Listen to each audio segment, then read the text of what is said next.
Pemerintah Kota Makassar akan kembali merayakan Malam Pergantian Tahun 2022-2023.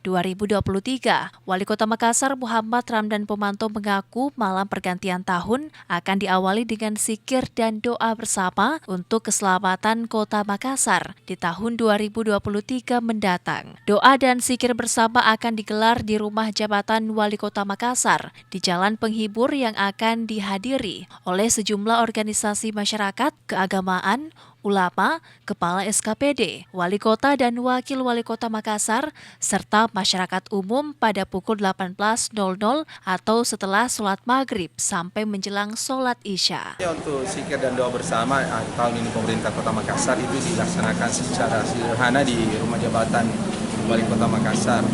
Itu untuk tingkat kota dan sudah ada himbauan ke seluruh camat, seluruh lurah untuk konsentrasi menyambut tahun baru dan mengevaluasi kegiatan tahun 2022. Diharapkan mereka mengadakan zikir bersama di masing-masing wilayah sehingga titik konsentrasi masyarakat kita itu tidak terkonsentrasi di satu titik, tapi mereka berada di wilayah masing-masing.